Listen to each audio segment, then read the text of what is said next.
Anu, we are good to go. Thank you, Vinit. Good morning to one and all present here, and a warm welcome to the fifth day virtual symposium on aquaculture industries and trends in aquaculture industries.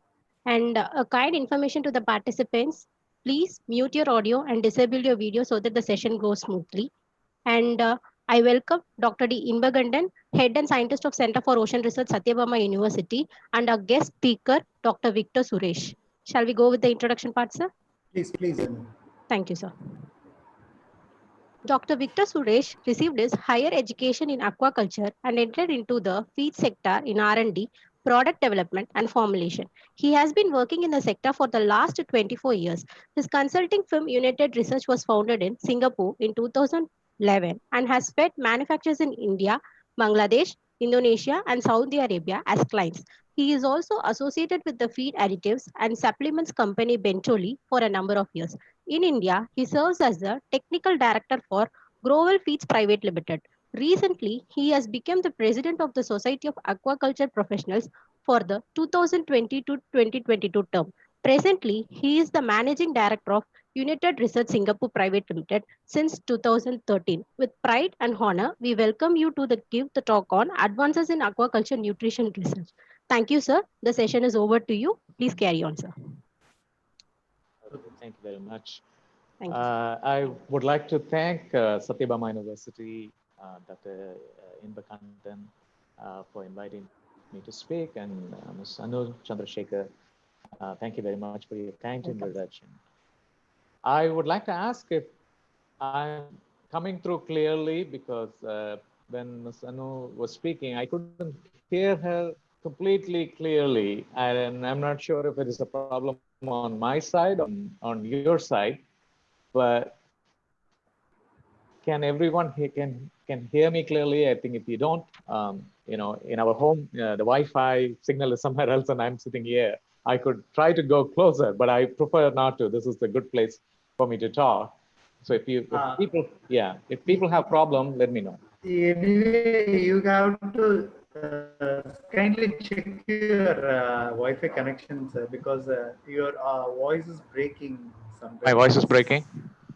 Okay, let me let me try another location, in case if that's gonna help in any way. I just need to turn around and go the other way, and, which puts it closer to the.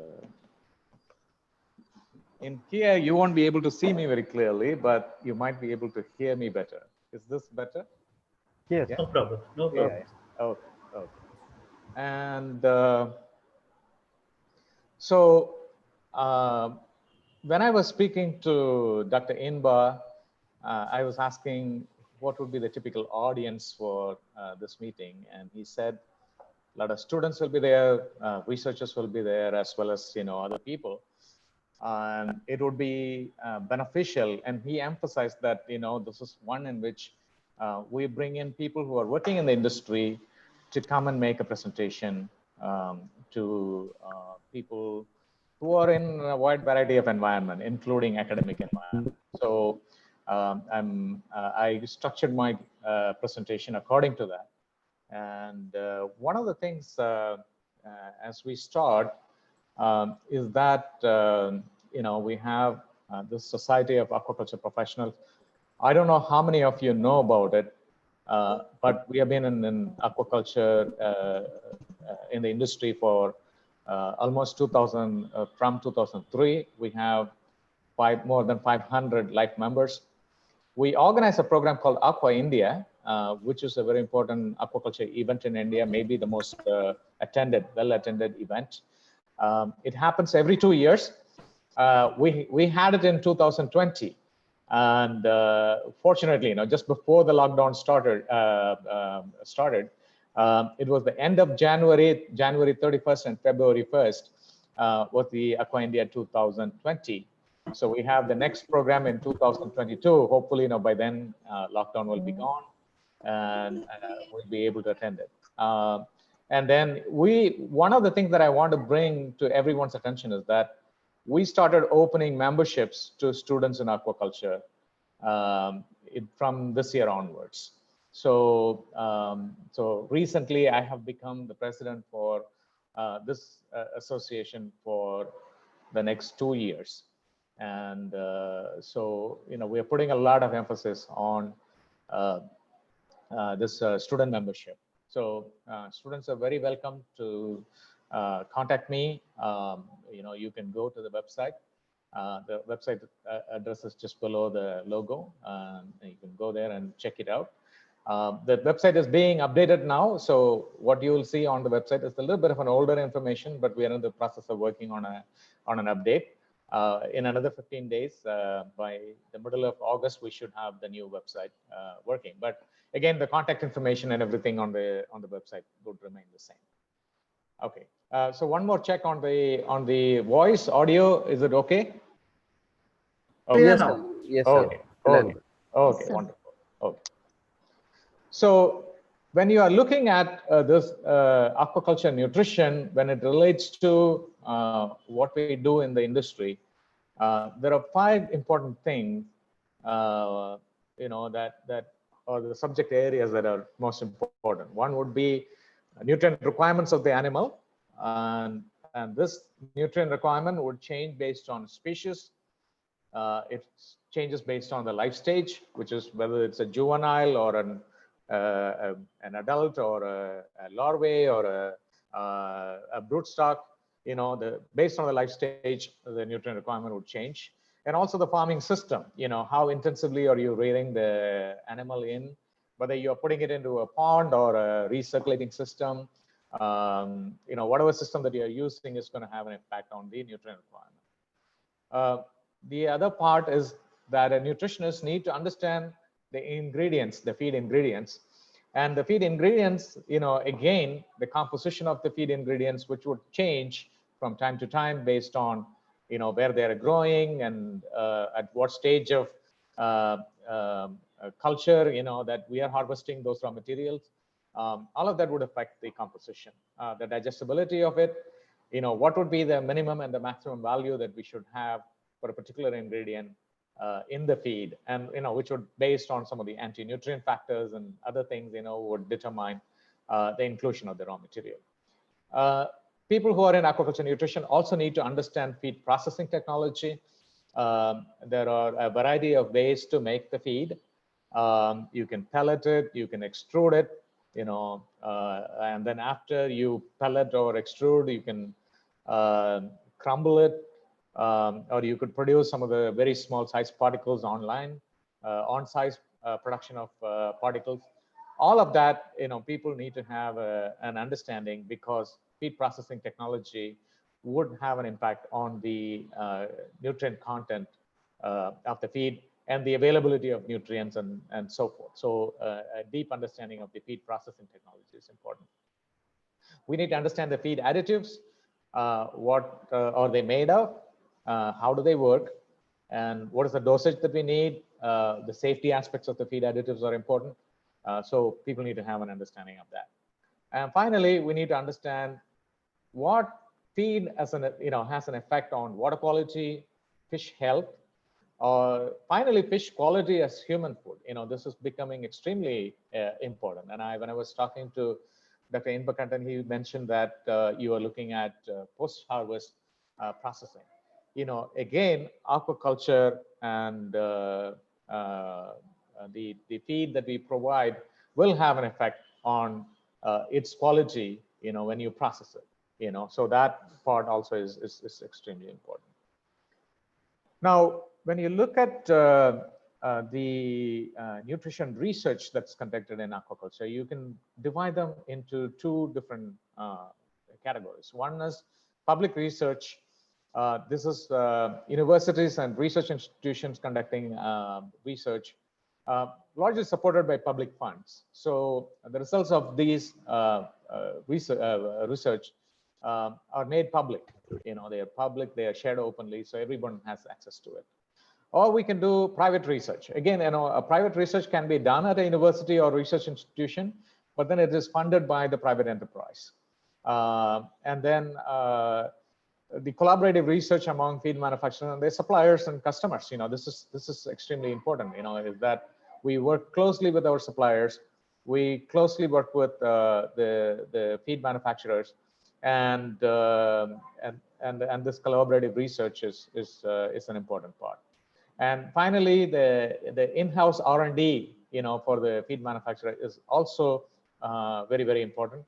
And this in-house R&D, is something that I'm going to go deep into as I make my presentation. And one thing I want to find out, I tell you is that now a lot of private research organizations are also coming up.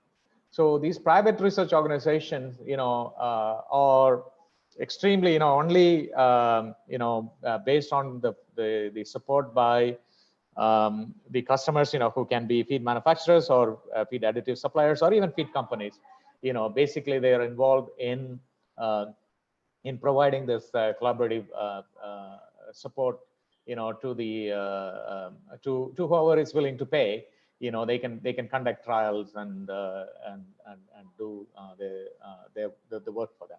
So it is an increasing activity. I'm seeing a lot of individuals who are going in that direction, setting up their own R&D facility, and then offering it as a service to whoever wants to use it. I'm seeing more and more of that coming up.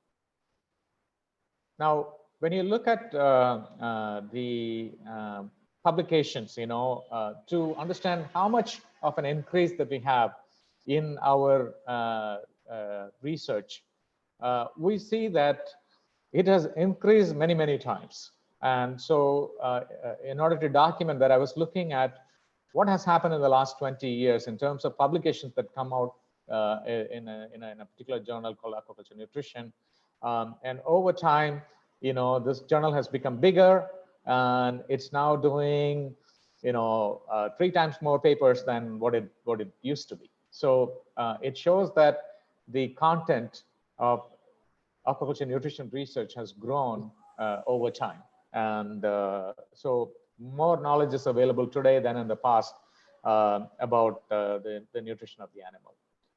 Now, when we break it down and then look at what species are targeted, one of the interesting thing is that there are top 5 species, and they are there. The carps, the tilapia, catfish, shrimp, salmon.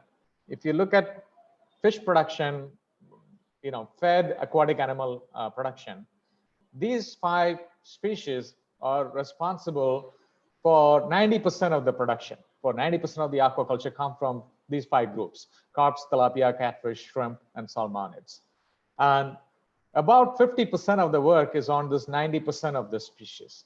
The other 50%, are on 30 to 40 species. When you look at the number of species that are cultured, if you go and look at the FAO data, you see that there are more than 100 species, 100 species that are cultured. And there are like 30, 40 species that are cultured. Maybe their volume is not that great. There are species that are only produced, maybe a few hundred tons also, are being produced. But a lot of work is done on these species, so you see that the funding actually goes into, these species that are in early stages of development, that not much is understood on this species, and then there is quite a bit of work done on those species. Whereas on the established species, the only 50% of the work goes. This is somewhat understandable. And also you can see that among the species group, one notable trend is that you see this salmonid work going down. Okay, and whether it's really going down or another factor, I think it's another factor, and we'll look at it in the next slide. So this is looking at where the research is conducted, and when you see it, it's very, very obvious that globally the aquaculture research has moved very strongly to China, and this is true of most of the scientific research, is that there is an increasing amount of scientific productivity from China, and aquaculture is no exception. It's understandable also because aquaculture, China is the largest aquaculture producing country in the world. It produces more fish than a lot of, I think, 2-3 countries after China. China produces more fish than those countries. So obviously, when these Chinese universities and research institutions get a lot of funding these days, and a lot of aquaculture nutrition work gets done in China than in other countries. Other parts of Asia, not much change over the 20 years. When you look at Europe, particularly Norway, Norway used to be a very strong in aquaculture nutrition research, and it has gone down quite substantially. And this is why you also see that the salmonid work that we saw earlier, the decline is also over here. And then when we see why it's happening, one is, there's quite a bit of historical good work done on the salmonid nutrition. Secondly, a lot of work has gone private. Okay, it's not published anymore. There are these very large salmon feed companies today. There are 3 of them that dominate the world, and in terms of the salmon feed, and they are now in other species also. They do a lot of work in-house. So this work doesn't get into the public domain. It remains, as the intellectual property of these companies that are doing that, and that's one of the reasons why we see this decline in the amount of publications. And another sad thing is the USA and Canada used to be a big contributor to the aquaculture nutrition research. We don't see their contribution in terms of the number of papers. Still, there are good nutritionists in those 2 countries, and they still contribute, quality papers. But we don't see the productivity as much as it used to be. It's far less today than in the past. But we see, quite a bit of work coming from Latin America, the Africa and the Middle East, particularly from the Middle East. We see a lot of good work. Australia is again like Europe and USA and Canada. There used to be a lot of productive output from Australia, but it's now on the decline. So this is today's situation.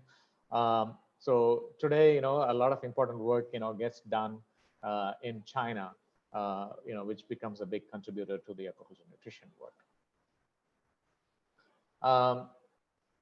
So what are the different areas? When we started this presentation, we talked about 5 different areas that are important for aquaculture nutritionists to understand. And you see that there is a lot of work that used to be done on the nutrient requirements of the species. It's not that we understand every nutrient requirement of every species that is being cultured, but increasingly, there is emphasis on the ingredients. This is very important because we need to understand the ingredients for practical application. It's very important that we understand the ingredient composition, digestibility, and so forth. So more and more of that work, is getting done on the ingredient side.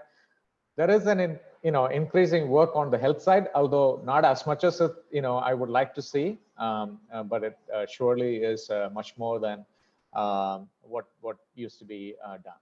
And then we have enzymes. We have other topics, miscellaneous topics that get done. So this gives you a little bit of an overview of for those who are students and who are in the institutions involved in research or private companies involved in research. This is just a perspective.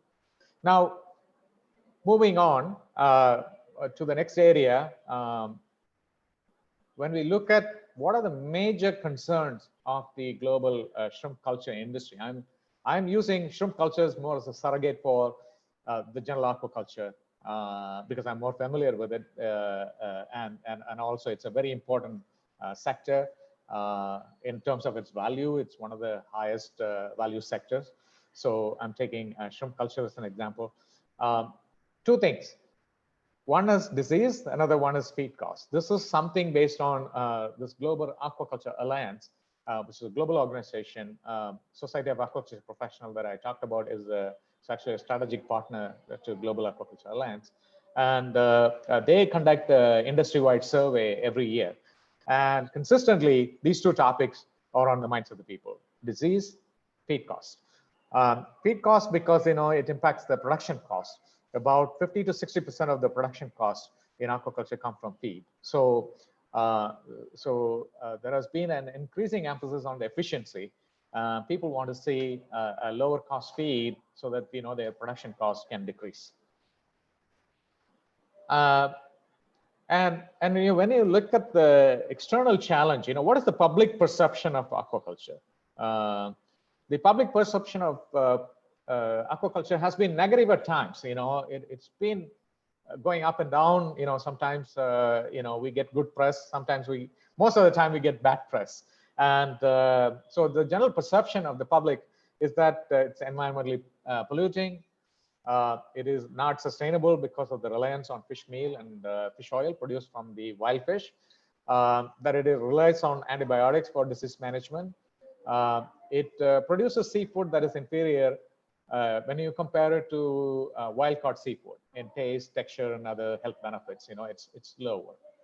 But the truth is that scientists, research community, even the industry has been working together on all these issues, and they have made a lot of progress. And this doesn't get the press that it deserves, but only the negative messages come across. So a lot of work has been done, in managing these aspects in the past. So I would like to, really in my slides that are coming through, I want to emphasize, what has been done to highlight, what can be done and what should be done. And so you get an idea of, the contribution of the private sector. So basically, when you look at this, you have a good reduction in the fish meal levels in the feeds. You're looking at whether it is carp or tilapia, which are herbivorous fish or omnivorous fish. They don't need as much fish meal to begin with, and their levels have gone down quite significantly in the 20 years. Salmonids, again, their levels have gone down. Shrimp, their levels have gone down. So there is a consistent reduction in terms of fish meal use. This is largely because of scientific research that has been done. So the priority areas, when you look at them, what you see is how do we reduce the fish meal and fish oil that are coming from the wild fish, but at the same time we don't want to compromise fish performance, fish health, and human health. All these are very important. So when we look at it, we are looking at sustainably and cost effectively produced novel proteins and fats. For example, there are fermentation technologies, these are producing single cell proteins. You can take a seafood waste and then recycle that into either a fish meal or a fish hydrolysate, and produces some of the functional biopeptides. And also you can produce algal and vegetable oils rich in highly unsaturated fatty acid.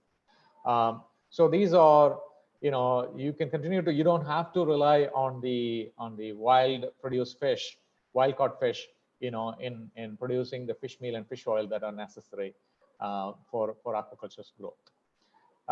Also, these are, just the ingredients alone are not enough, but we also need to have nutritional and functional supplements. And these are amino acids, minerals, water-soluble vitamins that leach less and assimilated more efficiently. And this is an important part, is that solutions are available for livestock, but the solutions for aquaculture need to be different, because once you throw your feed into the water, the nutrients start leaching out. So unlike in livestock feed, where they don't have the challenge, the nutrients that we are supplementing need to have these in a form that will leach less and be assimilated more efficiently. And also the attractants and palatability enhancers are important. So if you give a complete vegetarian diet, that the fish are not used to, they need to have these attractants so they can identify the feed and go towards that, and then also consume the feed. So today, there is a lot of work that is getting done on understanding some of the chemicals that are important in providing the signals, and then providing them as attractants and palatability enhancers. So a lot of work gets done in this particular area.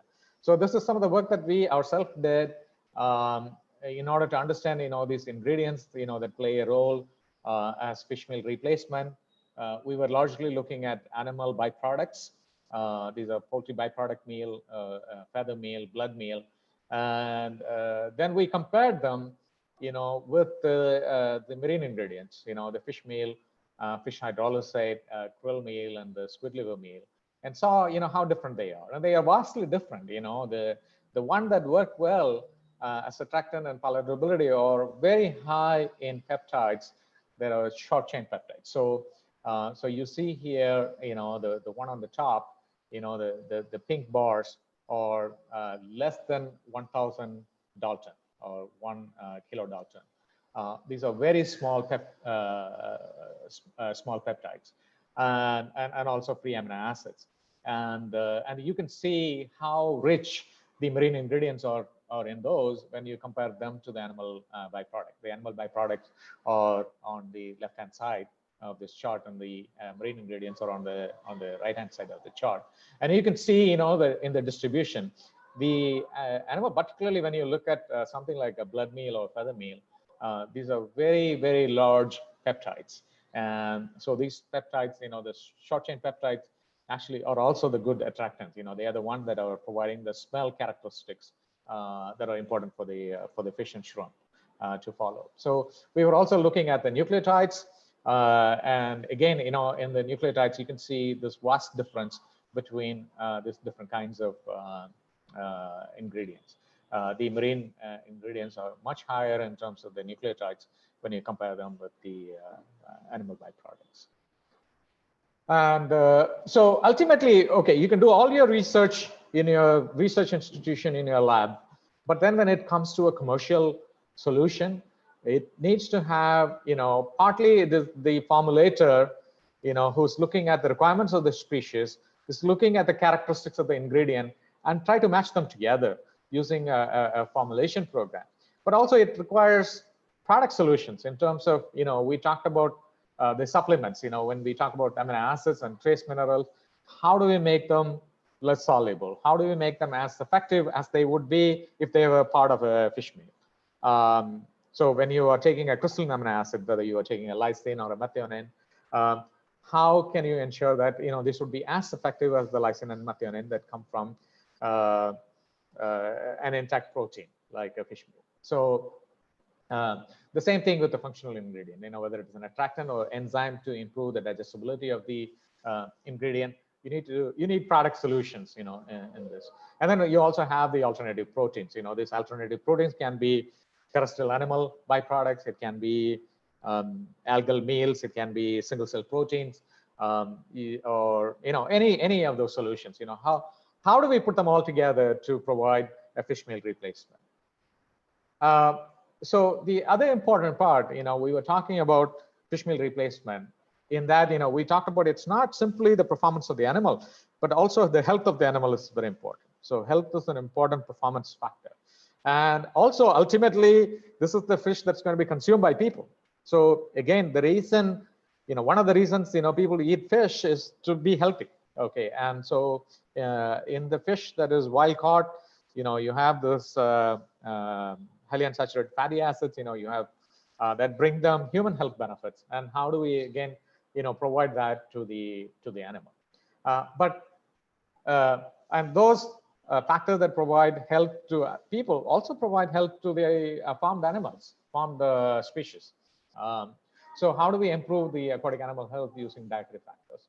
So again, multiple choices are available. One is to improve the gut health by using prebiotics, probiotics, acidifiers, essential oils, and so forth.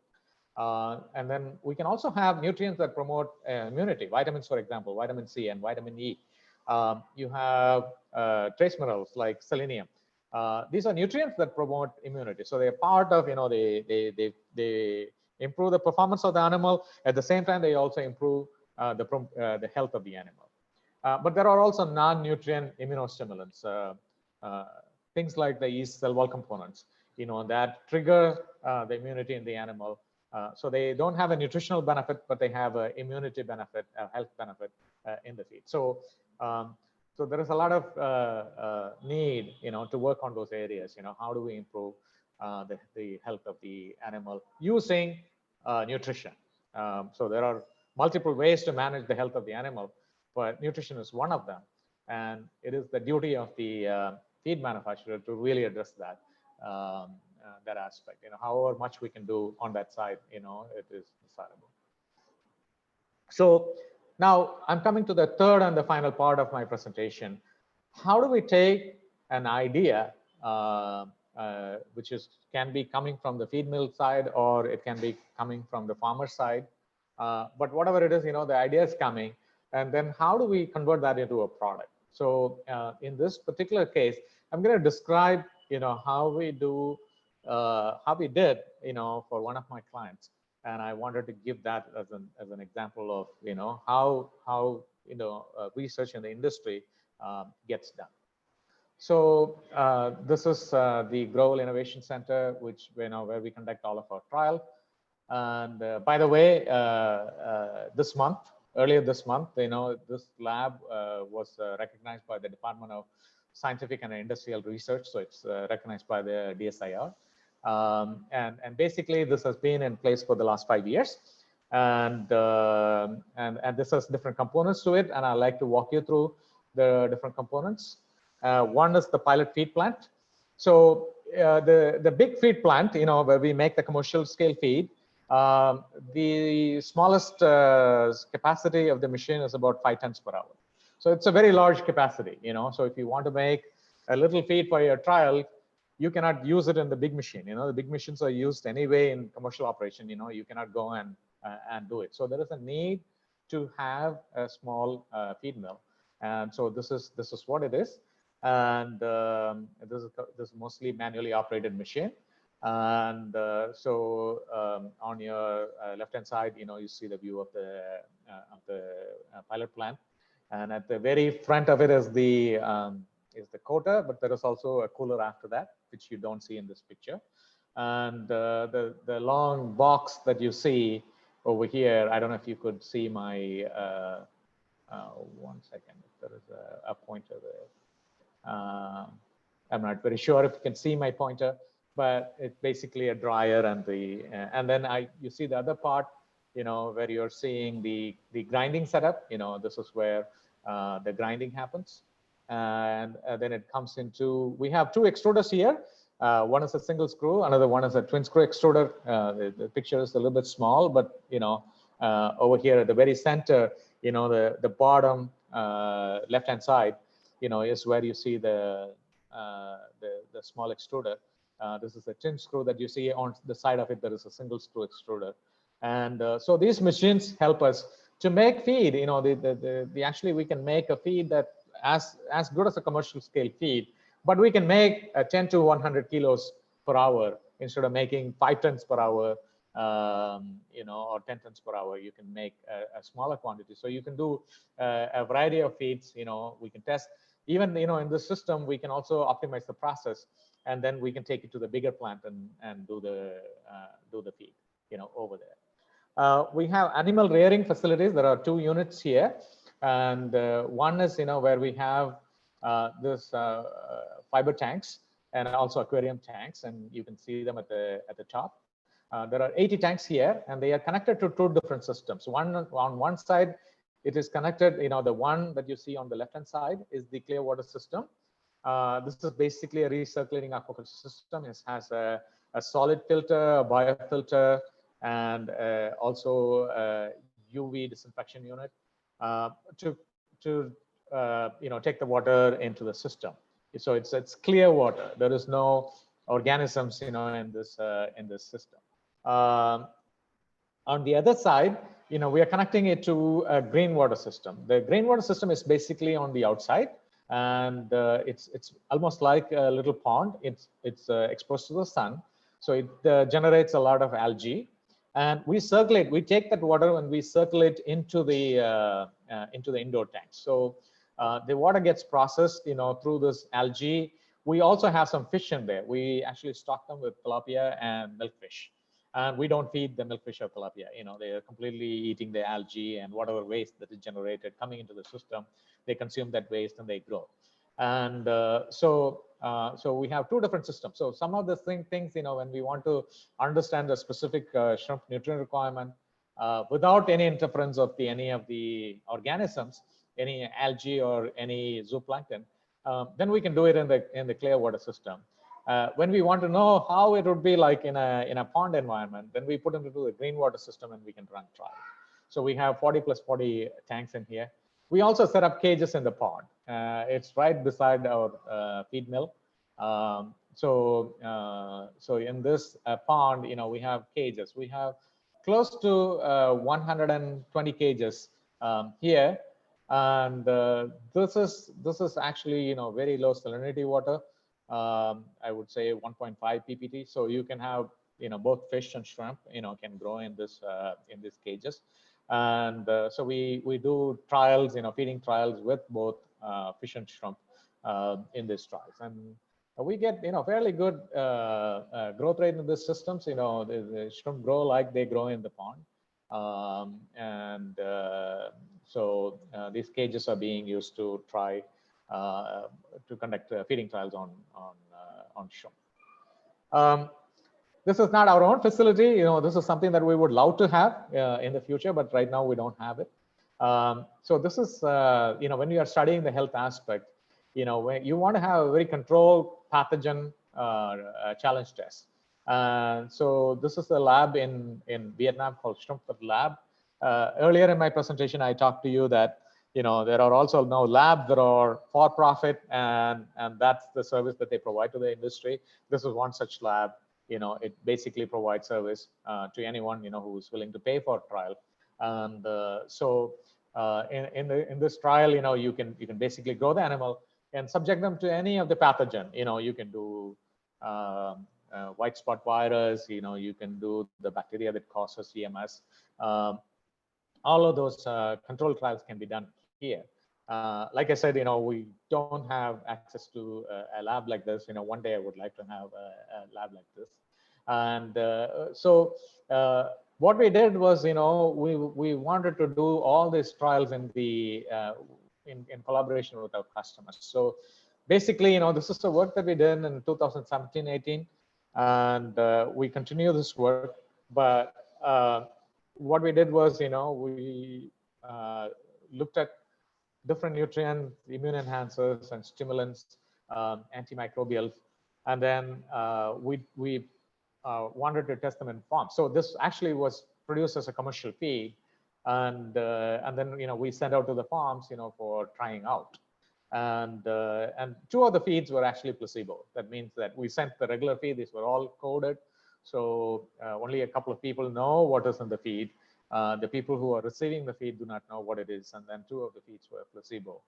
And so these farms had white gut or white pieces, as well as we also chose farms in high-risk areas for white spot virus. And so we found that some of these products, some of these feeds actually worked really well, which means that the product that we included in them are effective products. And so you can see in this particular case, how feeding for about 5 days cleared the white feces. The one on your left hand side is the pond that was infested with animals. The animals had a severe white feces problem, and after feeding for about 5 days, the white feces cleared in the same pond.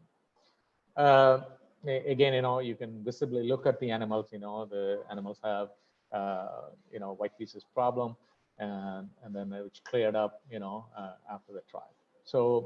So what we did was, we found that among the 10 feeds that we tested, 3 of the feeds, so the components that were included in those feeds are effective in addressing the problem. It took 5 to 8 days of feeding to achieve complete control of white feces, and they were achieved in about 60 to 90% of the ponds tested. So there were still some of the ponds which were probably beyond the point of redemption that we couldn't do anything, but we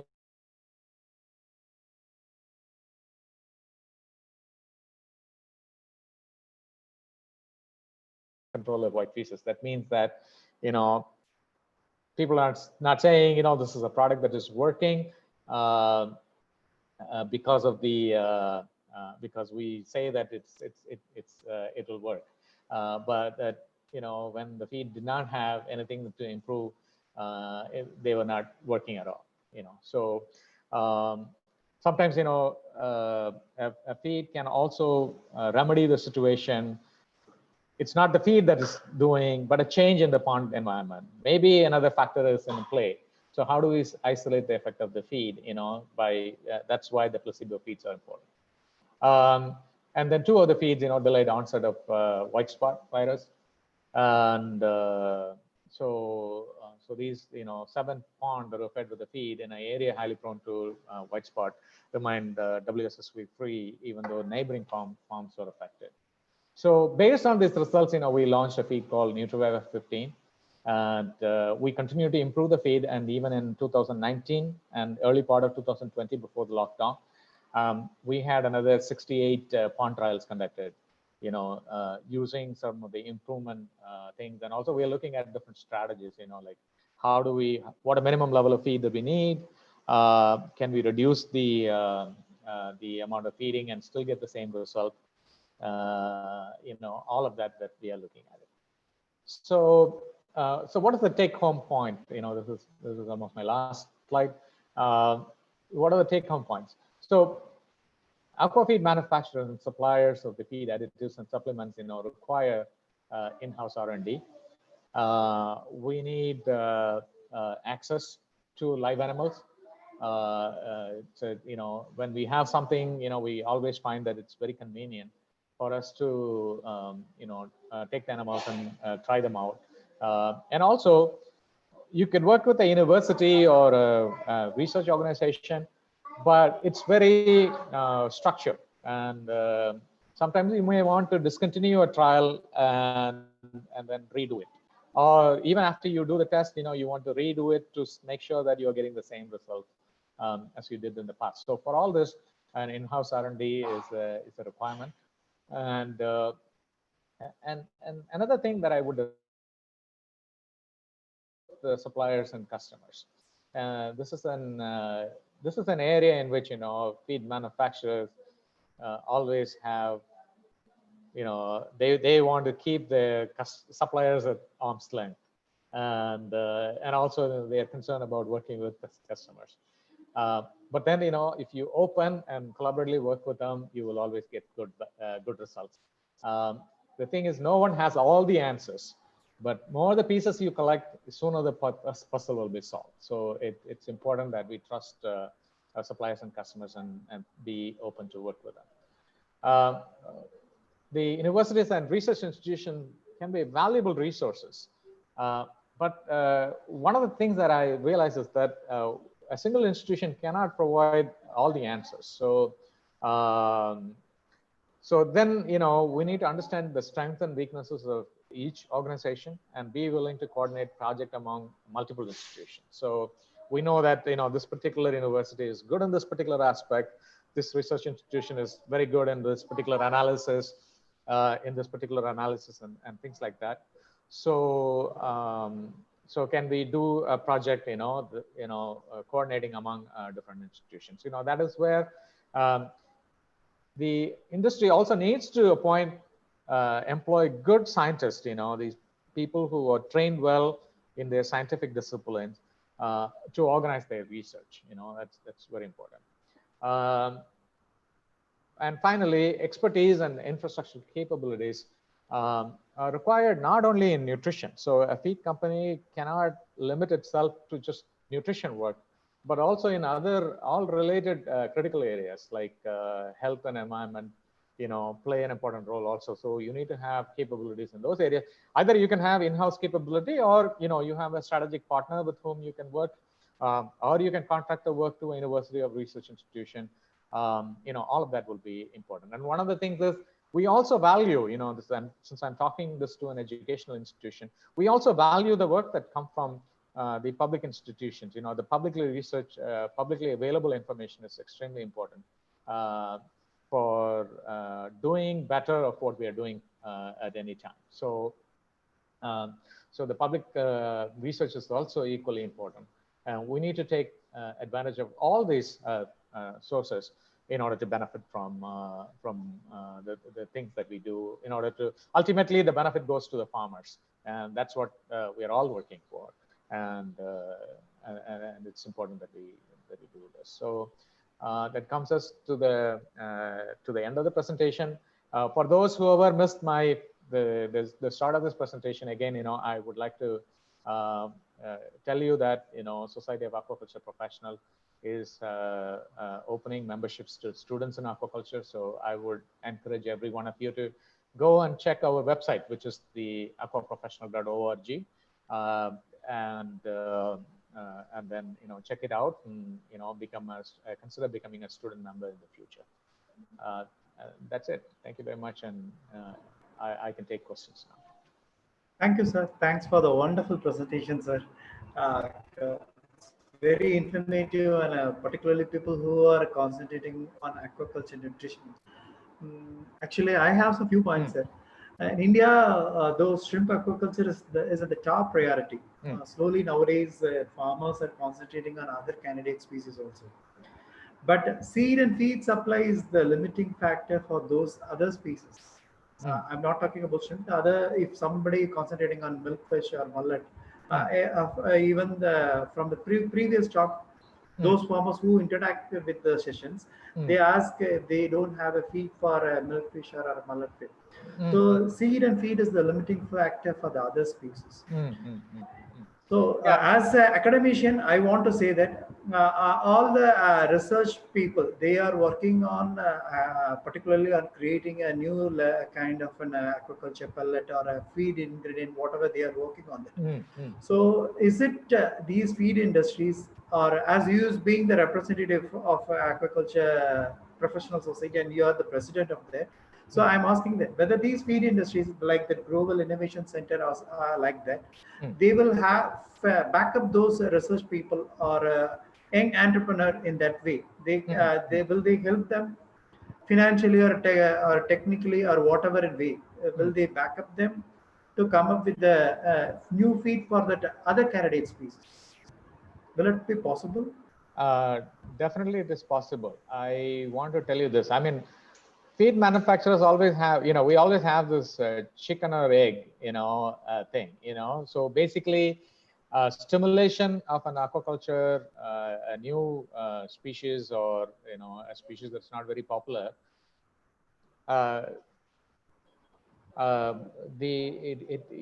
we cannot, we have to basically, any new species, there won't be enough feed available. And then people will say that, okay, if the feed is available, we can have the culture. But at the same time, the feed manufacturer, the challenge is that he wouldn't have the scale that is necessary, okay? If you are asking for 300 kilos of feed, the feed manufacturer will not be able to provide you that. So they will say that, okay, if there are, you place a minimum order of 10 tons or 20 tons because our machines are scaled to that. That's the only thing that we can meet. We just cannot, provide you with the 300 kilos of feed. So that is the reason why we came up with this pilot plant also. If somebody wants even, like a 200 kilos of feed, we can make it in our pilot plant. Okay. So if it is a researcher, and then he comes with us and then say, we want to collaboratively work with you, we are open to that. And as a matter of fact, we are now getting involved with the cold water fisheries research institution in Beamtal. They want to stimulate trout production, and then we are now working with them. We just signed an agreement with them to work collaboratively on the trout feed. And again, the requirements are very less. It's like a few hundred to a few thousand kilos of feed, which is very difficult to produce, for everyone. But we have the capabilities to produce that, and now we are producing it, and we are now testing it, and this year we saw a massive difference in terms of the performance of the trout that were given the feeds. And so So we are willing to do that. We actually made an agreement with them. We put their name on the feed bags, and we recognize them. So it's like a two-way relationship, where we can work with institutions on developing feeds for a particular sector. So if you have something, a unique species, for which there is a good market outlook, but at the moment, it's very small, we can work on that. Thank you, sir. Thanks for the information. Yeah. Dr. Sheshadri sir is there. Vinit? Yes, sir. Sir? Just a minute, sir. Sheshadri, sir, you can speak, sir.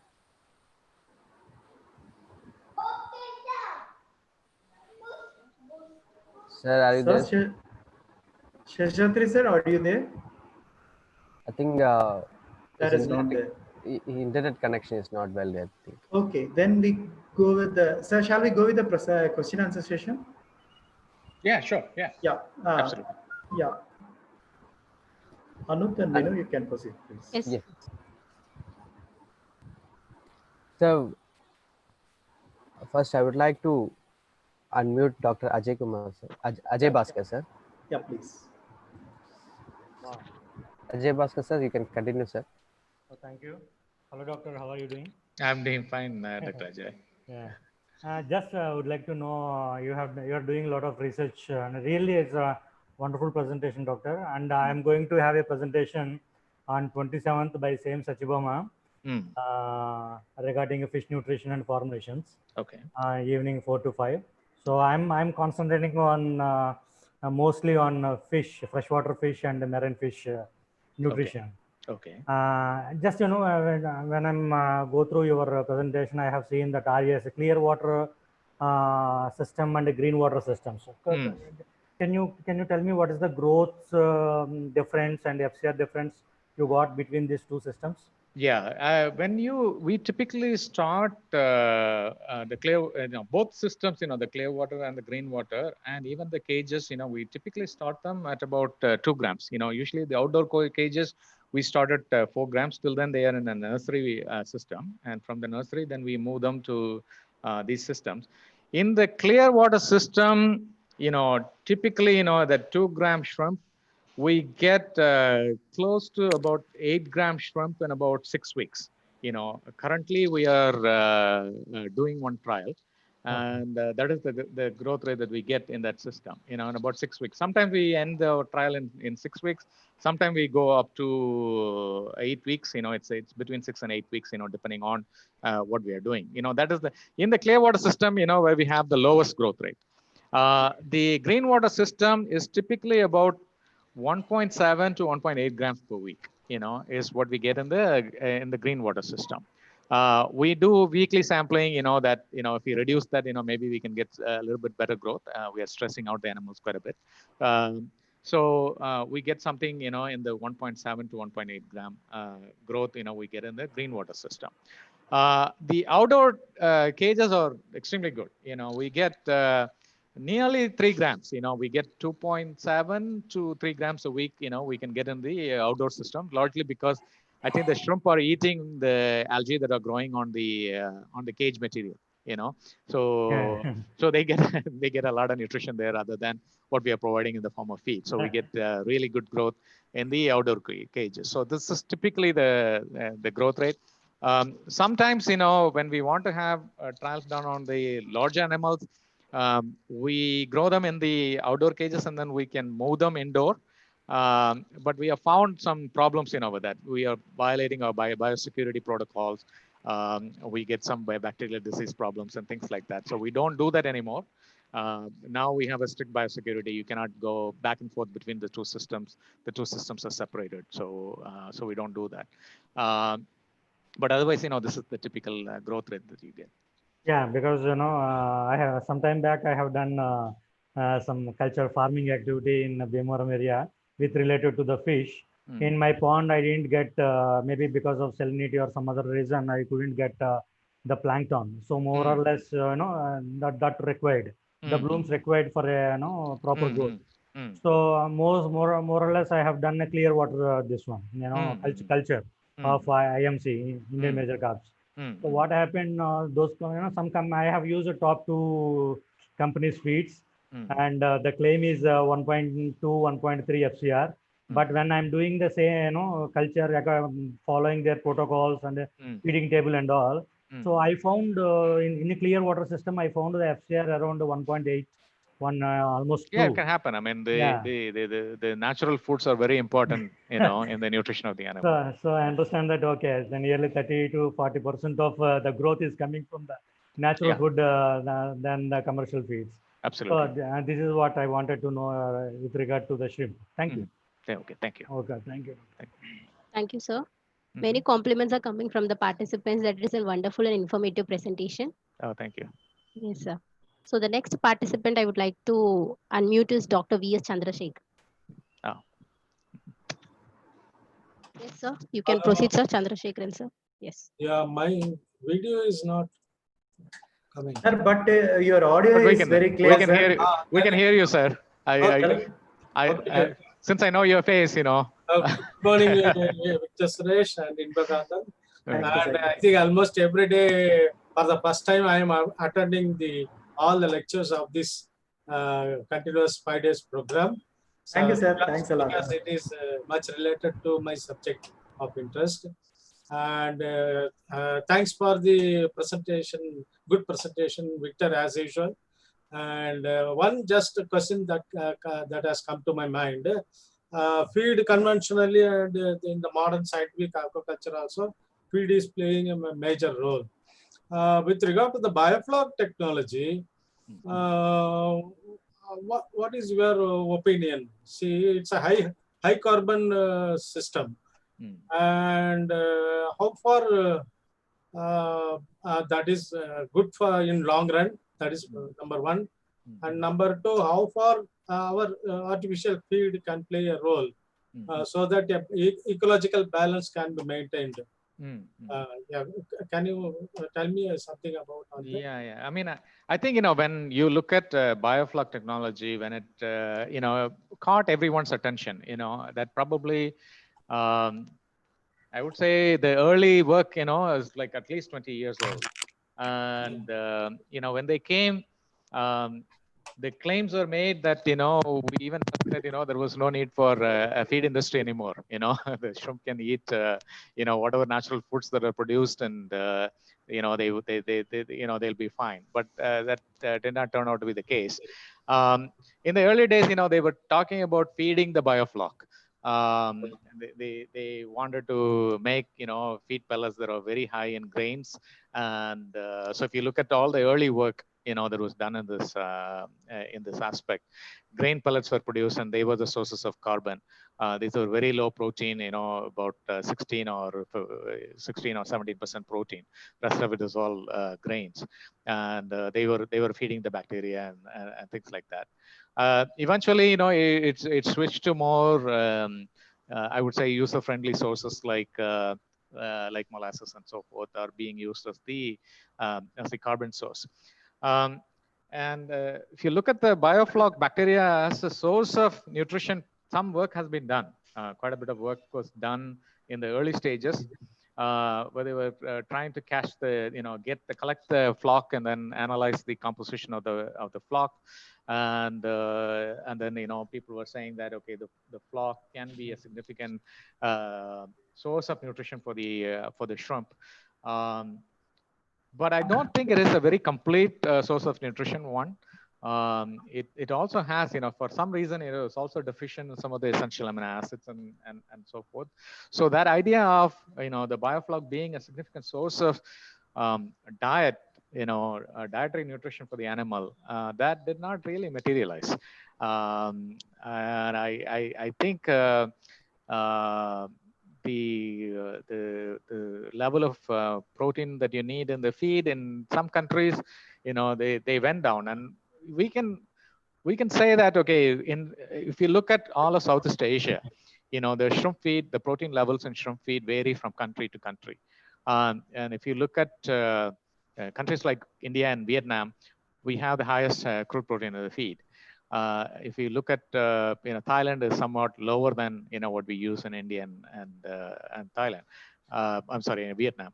but one of the lowest is Indonesia. And Indonesia is where there is a lot of practical application of biofloc in the farms. I would say no one embraced biofloc technology as keenly as Indonesia. And if you look at the crude protein levels, that's where you see a 32% protein feed, being commercially used, and 33 to 35%. So there could be a factor. I mean, they probably are contributing to some extent, but it's mainly supplemental. It's just like when Dr. Ajay Bhaskar came and he mentioned, when you have a clean, a clear water pond, the growth of carp, gets reduced, and we see that in the shrimp, and even in when you look at biofloc in shrimp pond, they provide some of the nutrition, but not all of it. Is what I would conclude. Yeah. Thank you. Yeah, you're welcome. Thank you, sir. Thanks for joining Thank us, sir. Okay. Thank you, sir. Shall we go with the next question? Or? Please, Sure. please. Yeah. Yeah, thank you, sir. The next participant, I would like to unmute is Rakesh Janamani. Hello. Yes, Mr. Hello, Rakesh. sir. Yes, sir. We can hear you. You can proceed. Hello, sir. I have one doubt. Actually, as all of us know that in aquaculture, we feed the fish separate kind of protein feed in every stages of their life. So how we can improve the protein conversion ratio? Means how our protein percentage should be so that we can convert all the protein in the fish muscle or like that. I mean, if you want to specifically look at protein conversion, one is a large part of it is the general system. When like we say, when you are using a fertilizer to improve the primary productivity in the pond, by itself, it is going to give you a feed free of cost. Basically cost of fertilization, which is very, very low, and so a fertilized pond is going to give you a much better result, than a clear water system. So by managing natural primary productivity, you can improve your protein efficiency a lot. I mean, you can, if you have a clear water system, maybe you have to give this feed, you have to give this fish a protein that's high, like a 35% or 40%. You can bring it down to 30 or 28, if your pond is rich in algae that the fish can eat. That is one way of reducing the protein within the feed. Probably one is balancing is important. Your feed need to be balanced because you don't want the protein to be used for energy purposes in the pond. Fish is somewhat is an animal that prefers to use protein as energy, so it's inevitable. But you can reduce that by providing the energy. For example, lipids can be a source of energy. That's what they found in the case of the salmonids, is that by increasing the protein, you can reduce actually your protein. By increasing your lipids, you can reduce your protein. So that cannot be applied to all the species. Only in the cold water fish, in the salmonids, you can do that. In some of the carnivorous fish, you can do it. In the herbivorous fish, the carbohydrates are much more important as energy sources. So again, if you provide an available carbohydrate source, then you can actually reduce your protein. Thirdly, what you can look at is the enzymes. You can use an enzyme like specifically in this case, protease. Even phytase has an effect on protein digestibility. So by using phytase, by using a protease, you can increase the protein digestibility and you can improve the efficiency of the feed. So basically, it's a multiple ways to reach the solution, and you can use any of them.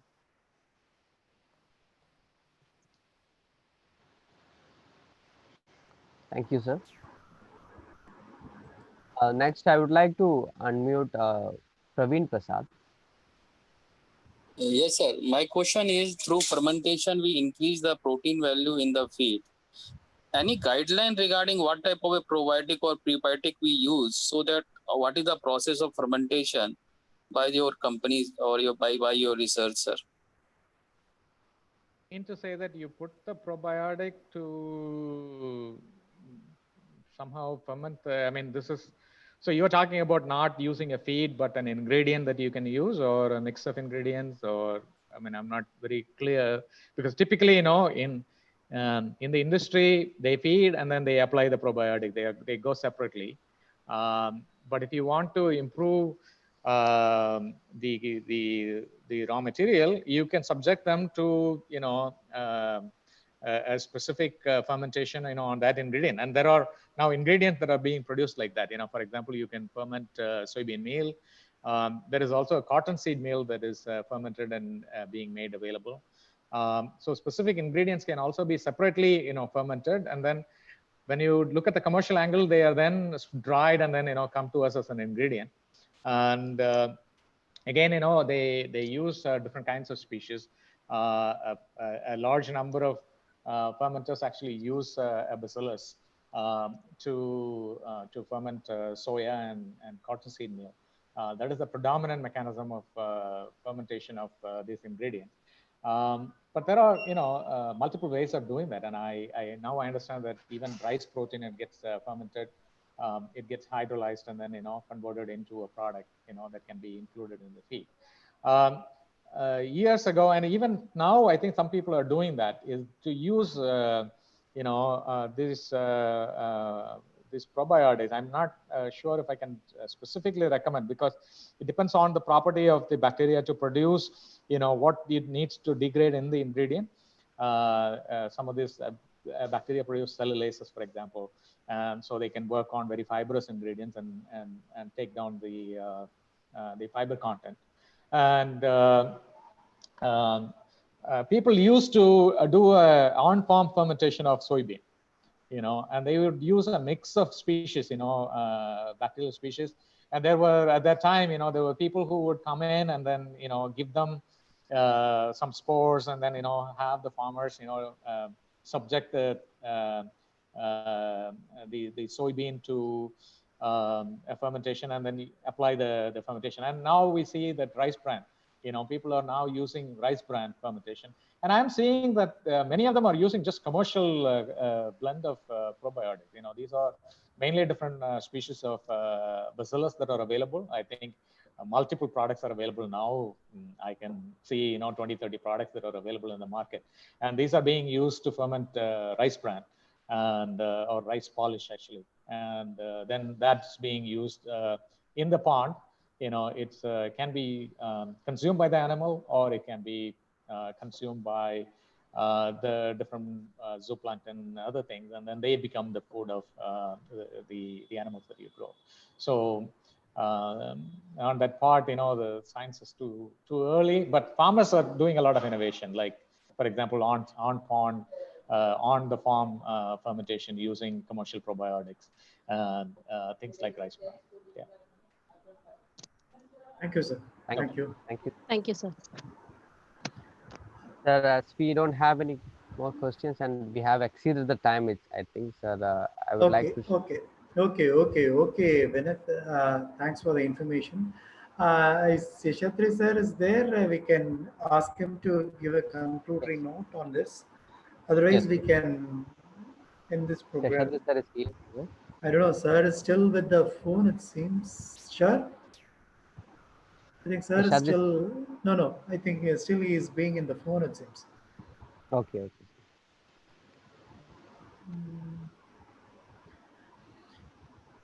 Okay. Thank you, sir. Thank you, Suresh, sir. Actually, I want to say that Raka is my good friend, and he only gave you a number to contact you.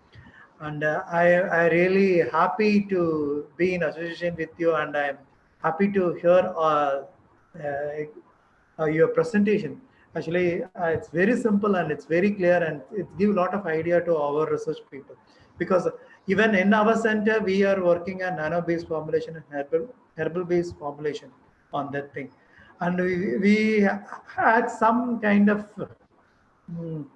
even to say that we don't know which is the way to connect with the industrial part. Maybe this kind of innovation center and the talk, whatever we listen from your side, It's a very helpful for us. And thanks for the wonderful presentation, sir. Thank you. Thank you very much. I think, I enjoyed talking to the whole group. It's good to know, this is an opportunity for me to get to know about Satyabama University. Also, I've heard the name, but I didn't know that they were doing anything on aquaculture. So it's a revelation for me that that you have a good program there and you've organized this very useful seminar. And I'm glad to see, a lot of known faces like Dr. Chandrasekhar and Dr. Ajay Bhaskar, and a lot of other people, most of the people I do not know. So I would like to say thank you for giving me this opportunity to talk here and share some of my thoughts. Thank you, Please sir. stay in touch, and I gave my email Sure, address sir. so Sure, everyone sir. knows that. Yeah. Sure, sir. Actually, we have a technology business incubator which we are purely working on marine-based resources only. That's what I thought to have a. Dr. Sheshadri sir, he is the advisor of our technology business incubator. So, but he is on another call, so that he is unable to join here. Anyway, thanks, sir. We will be in touch, sir. Thank you. Thanks a lot. Okay. Sir. Thank you very much. Bye bye. Thank you so much, sir. Okay. Thanks for a wonderful time, sir. I know you can go with the. Yes, sir. Yeah. Dear participants, regarding the feedback link, it will be circulated in the upcoming session, both in Zoom chat box and the YouTube comment section. And regarding the afternoon session, it will be given by Dr. Muthuswamy Jayakumar on the title, Current Scenario of Global Seaweeds Prospects of Commercial Seaweed Cultivation with Special Emphasis, Kappa ficus alvarezi. So participant, kindly join at 1 p.m. for the afternoon session. Thank you. Thank you. Thank you, Anu. Thank you, Vinay. And thank you, Suresh. Thank you. Bye-bye. Thank you. Bye-bye.